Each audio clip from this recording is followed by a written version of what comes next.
शुरू नहीं हुआ, लेकिन मदरसे में तालीम दी जाती है, अच्छी बच्चों को तालीम दी जाती है पढ़ने की और अच्छा इंसान बनने की। हाल ही में प्रयागराज में जो नकली नोटों की फैक्ट्री बरामद की गई है, उस पर आपकी प्रतिक्रिया क्यों नहीं है अभी तक? देखिए, ऐसा है, हर चीज का एक, क्या ये कॉन्स्टिट्यूशन के हिसाब से देश की इकोनॉमी को खराब करने वाली बात नहीं है? देखिए, आप वो भी, इसका भी है मसला।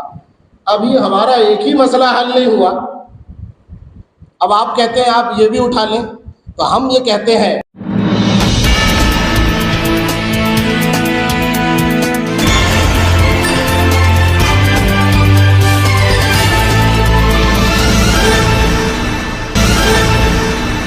यहाँ जितने भी तशरीफ़ लाए हैं, हम लोग, आप लोग को असल में ये ज़रूरत महसूस हुई कि भाई हमारी कौन बात सुनेगा और कौन अपने मुल्क के लिए दिल से काम करता है। तो हम लोग जहाँ तक जानते हैं, आप लोगों को हम अपने वतन अज़ीज़ हिंदुस्तान का एक बुनियादी सुतून मानते हैं कि आप लोग जो है मुल्क की फलाह व बहबूदी में बेहतरीन किरदार अदा करते हैं। तो हम ये चाहते हैं कि आप हमारा साथ दें और एक मुहिम चलाएं कि हिंदुस्तान में ये जो नफ़रतों का बाज़ार गर्म है, ये ख़त्म होना चाहिए।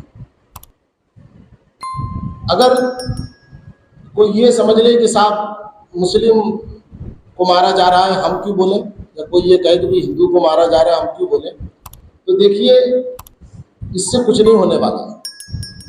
हम मर जाएंगे, हमारे बाद दूसरे आएंगे, और भी लोग मर जाएंगे, दूसरे आएंगे। नुकसान होगा हमारे मुल्क का, हमारे मुल्क का नुकसान हो रहा है। बहुत से लोग इस बात पर खुश है कि भाई यहाँ नफरतों का बाजार गर्म कर रहे हैं, तो पड़ोसियों का इससे फायदा नहीं होता है। खुद हमारे घर की तबाह व बर्बादी हम अपने माथे की आंखों से देख रहे हैं। इसलिए हमने महसूस किया कि हम आपके सामने आए और अपना दर्द रखें कि ये जो असल में इसकी गंभीरता को आप समझें कि ये क्या हो रहा है। मेरे नज़दीक तो मैं इसको एक आतंकवादी घटना से बड़ी घटना समझता हूँ, क्योंकि जब कोई एक आतंकवादी कहीं जाकर बेगुनाहों के दरमियान एक बम फोड़ता है तो 25 से 50 लोग मरते हैं, मगर जब कोई नफरती बोल बोलता है और नफरत फैलाता है तो उससे 25-50 नहीं बल्कि पूरा मुल्क फसाद की आग में झुलस जाता है। बम फूटा तो 4 लोग मरेंगे, मगर कोई जब नफरती बयान देता है ना, तो पूरा मुल्क फसाद में मुब्तला हो जाता है। आप इसकी गंभीरता को समझें कि किस तरीके से अभी आप देख रहे हैं कि रामगिरी ने ये जो बोल बोले हैं, हमारे नबी सल्लल्लाहु अलैहि वसल्लम की तौहीन की और पूरी मुसलमान कम्युनिटी को अत्याचारी बताया। जब अभी तो इसको गिरफ्तार भी नहीं किया गया, हालांकि हमने कितनी FIR और कितनी कंप्लेंटें जो डाल दी, इसको गिरफ्तार नहीं किया गया। ऊपर से नीतीश राणे नाम का आदमी जो है वो आता है और फिर ऊपर से ये कहता है कि अगर कोई इसको हाथ लगाए या जो भी करे तो हम उसको चुन चुन कर मस्जिद में जाकर मारेंगे। तो मैं उससे पूछता हूं, अगर गवर्नमेंट उस पर हाथ डाले, गवर्नमेंट अगर सलाखों के पीछे डाले, उसने मुसलमान कम्युनिटी को धमकी नहीं दी है, हकीकत में गवर्नमेंट को धमकी दी है उसने। आप समझे उसको कि अगर हो सकता है कि इनके दरमियान कोई बात हुई हो कि साहब अब महाराज को गिरफ्तार करना होगा, तो इन लोगों ने प्लान बनाया कि मुसलमानों की आड़ में गवर्नमेंट को धमकी दे रहे हैं कि अगर उसको हाथ लगाया गया तो हम से बुरा कोई नहीं होगा। आप इसको समझे, और वो इतनी बुरी धमकी दे रहा है, वो भी गिरफ्तार नहीं हो रहा है। तो ये मुल्क चला रहे हैं कि क्या कर रहे हैं ये लोग। अगर तुमको नहीं समझता है, नहीं बन रहा है भाई, मुजरिमों को सलाखे के पीछे नहीं डाल सकते आप हुकूमत छोड़ दो ना, अच्छे लोगों के हाथों में दो ना। ये कब तक चलेगा? मैं तो ये हुकूमत को बेवकूफ समझता हूँ और औंधे घड़े पर पानी समझता हूँ। एक औंधा घड़ा होता है ना, जितना पानी डालो सारा पानी सब नीचे गिरा।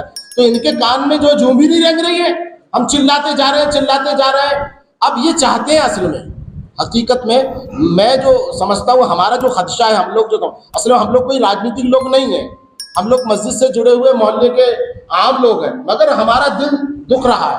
हम तो ये समझते हैं कि इन लोगों के पीछे पड़ोसी मुल्क काम कर रहे हैं। पहले रामगिरी से बुलवाकर मुसलमानों को भड़काया गया ताकि ये रोड पर आए और फसाद पैदा करें।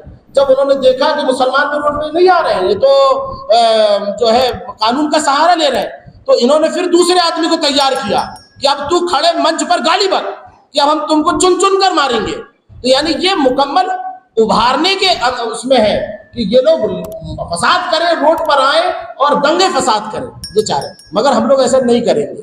आप कॉन्स्टिट्यूशन में इनके लिए सजा मांग रहे हैं, फांसी की सजा या जो भी आप चाहते हैं कि अमेंडमेंट होना चाहिए, इसलिए मेरा सवाल अभी शुरू नहीं हुआ।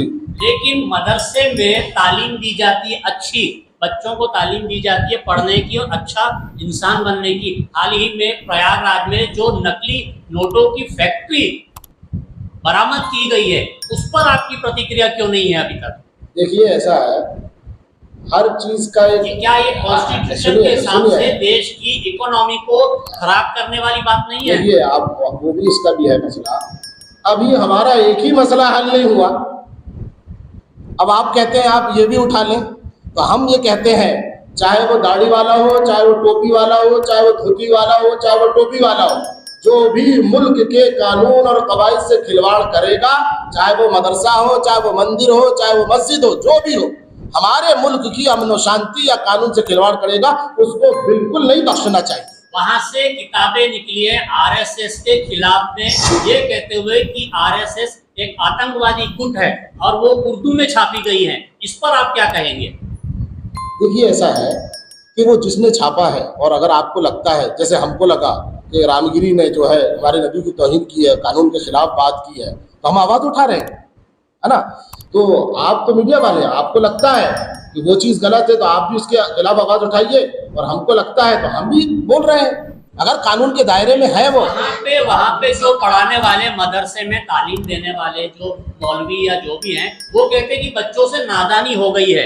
एक तरह से एक जवाब उनका ये है, हमारे मीडिया वालों ने वहाँ इन्वेस्टिगेशन किया है। दूसरा उनका ये कहना है कि वो फर्स्ट फ्लोर पे जो चल रहा था, हमें उसका कुछ पता ही नहीं, हमें इल्म ही नहीं कि वहाँ क्या चल रहा है। तो आप ये क्यों नहीं कह रहे कि मदरसे में इस तरह की गतिविधियों का विरोध क्यों नहीं कर रहे हैं? देखिए ऐसा है, आपको जैसे मैंने बता दिया, मस्जिद हो, मदरसा जो भी हो, है ना, कानून का उल्लंघन तो आप करेंगे तो आप भी मुजरिम हैं, मैं करूँ तो मुजरिम, मैं भी मुजरिम हूँ। हम ये क्यों नहीं कह रहे हैं, वो क्यों नहीं कह रहे हैं, जैसे कि हमारा ये मुद्दा लेकर हमने आया है आपके सामने, हम उसके भी खिलाफ हैं। और खुद मदरसे वाले जब कह रहे हैं हमें मालूम नहीं था, और मैंने जहाँ तक सुना है तो लोग ये कह रहे हैं कि जिसने जुर्म किया वो तो मुजरिम को, उन्होंने तो उसका भी समर्थन नहीं कर रहे हैं ना वो लोग।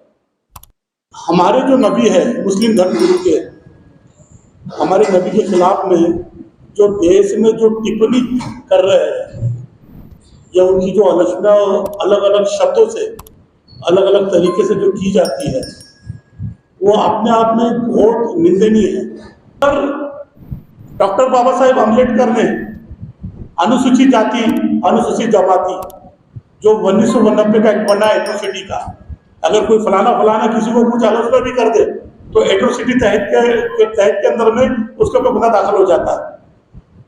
अगर हम बोलते हैं कि आर्टिकल 17 में जो लिखा हुआ है अस्पृश्यता का अंत, सभी देश में हम लोग आज भी अछूत माने जा रहे हैं। आज जिनके ऊपर में जो हमारे ऊपर एक विशेष कम्युनिटी, विशेष समुदाय के ऊपर में आज जो अत्याचार हो रहा है, ये कम अछूतों से बढ़ के नहीं है। ये सोचने वाली बात है, ये बड़ा गंभीरता का विषय है। अपने आप में सोचने वाली बात है कि आज भी हमारे समाज के ऊपर में अत्याचार और जुल्म हो रहा है। कब तक के हम तो दायरे में चलेंगे, संविधान के तहत में हम लोग इसका आलोचना करेंगे, मेमोरेंडम देंगे, जिला कलेक्टर को देंगे, अधिकारियों को देंगे, और इसके अंदर में हम लोगों ने पूरे नागपुर की जानिब से मस्जिद में सदर और मस्जिद के हमारे जो दिगर उलमाए हैं उनसे राब्ता कायम किया है। राब्ता कायम करने के बाद में ही यहाँ पर प्रेस कॉन्फ्रेंस बुलाई गई है। हमारा एक्चुअली विशेष कारण ये रहेगा कि जैसा एट्रोसिटी में अगर किसी ने कुछ बोला या उनके ऊपर में, समाज के ऊपर में अत्याचार अगर होता है, तो जिसकी डिफिनेशन है 5 साल से लेके 10 साल तक के, उसके अंदर में सजा का प्रावधान है एट्रोसिटी एक्ट में 1990 के कायदे में। तो इसी को देखते हुए हम लोगों ने ये सोचा है कि हमारे नबी के ऊपर में कोई भी अगर आलोचना करता है, जिस तरीके से भी करता है, टिप्पणी भी करता है, तो इसके ऊपर में एक कोऑर्डिनेट पास किया जाएगा। प्रेसिडेंट ऑफ इंडिया के तहत में हम लोग एक मेमोरेंडम दिया जाएगा, लिखित रूप से कि इसके अंदर में अध्यादेश आए पूरे देश में, और ये कानून के रूप के अंदर में इसके अंदर में एक्ट बने। और हम लोग सुप्रीम कोर्ट की भी तैयारी कर रहे हैं। अभी आप देख रहे हैं कि पूरे देश में किस तरीके का माहौल है। अब हम लोगों ने निर्णय लिया है नागपुर की जानिब से कि हम लोग सीधा हमारे नबी के खिलाफ में जो भी अगर कोई टिप्पणी भी करता है तो उसके अंदर में लाइफ की सजा से लेके फांसी तक के सजा तक का प्रावधान होना चाहिए।